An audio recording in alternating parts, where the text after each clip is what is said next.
Hello मेरे प्यारे students, मैं संदीप कुमार आप सभी लोगों का विजन एकेडमी में बहुत बहुत स्वागत करता हूँ। जैसे कि आप बोर्ड पे देख पा रहे हो, आज हम कुछ 4-5 करंट अफेयर पढ़ेंगे और साथ में जो भी इंपॉर्टेंट पॉइंट्स होंगे मैं आपको साथ साथ बताता जाऊँगा। सबसे पहले देखो, आपके सामने बोर्ड पे लिखा हुआ है 16 फाइनेंस कमीशन। अभी हाल ही में 16 फाइनेंस कमीशन की एडवाइजरी काउंसिल की वो मीटिंग हुई थी। तो क्वेश्चन ये पूछेगा आपसे कि उस एडवाइजरी काउंसिल में कितने मेंबर थे। तो आपको पता होना चाहिए टोटल 5 मेंबर्स थे उसके अंदर।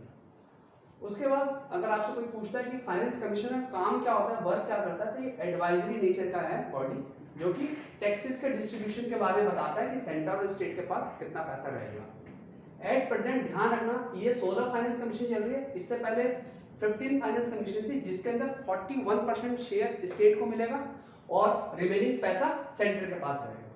कई बार क्वेश्चन ये भी पूछ लेता है कि अभी फाइनेंस कमीशन के कौन है हेड या चेयरपर्सन कौन है। ठीक है, तो अरविंद पंगालिया जी हैं और इनको जो अपॉइंटमेंट कराया जाता है वो प्रेसिडेंट के द्वारा कराया जाता है और फाइनेंस कमीशन 5 ईयर के लिए होता है। इसके अलावा अगर मैं बात करूं, पॉलिटी में इंपॉर्टेंट और क्वेश्चन पूछ लेता है एग्जाम में, इसका आर्टिकल नंबर कितना, तो 280 आर्टिकल है। ठीक, तो इतना चीज आपको ध्यान रखना है।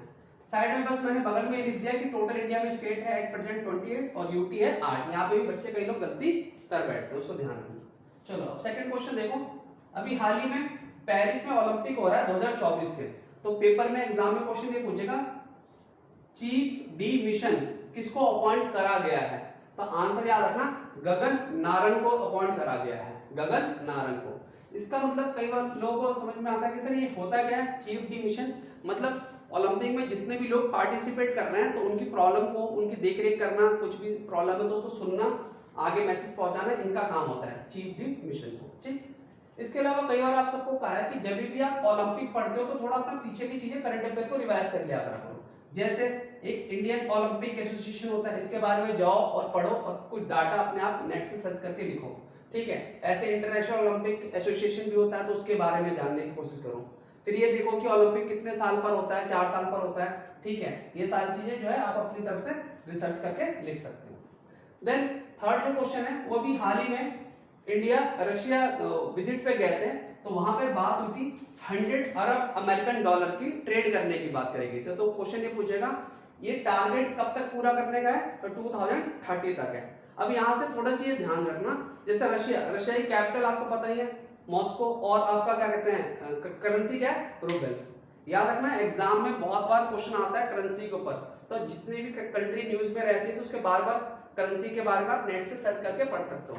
ठीक, इसके बाद देखो फोर्थ क्वेश्चन में बोला गया है कि ICC men's player of the month men's का पूछा है, तो याद रखना जसप्रीत बुमराह जी है इसका आंसर।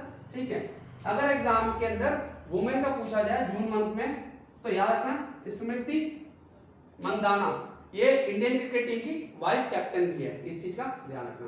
तो ये वाला क्वेश्चन भी इंपॉर्टेंट है, बन सकता है।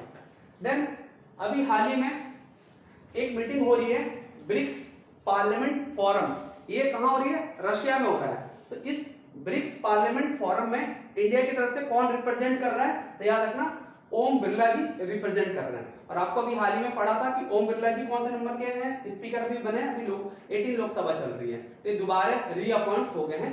ठीक, इसके बाद आपको मैंने कुछ होमवर्क दिया है, ध्यान रखना, क्योंकि कुछ चीजें आप अपने आप नहीं करोगे तो फिर काम नहीं बन पाएगा। जैसे मैंने कुछ शॉर्ट फॉर्म लिखी हुई है, European Union, Asian Development Bank, New Development Bank, ASEAN, WHO, WTO, World Bank, International Monetary Fund, G7, SAARC, ILO।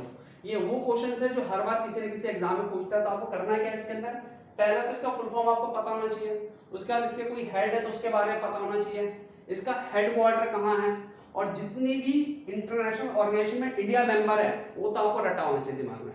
तो उम्मीद करता हूँ आपको वीडियो बहुत हेल्पफुल लगी होगी। Thank you for watching this video और प्लीज अपने फ्रेंड में जरूर इसको शेयर करना ना भूलें। Thank you so much.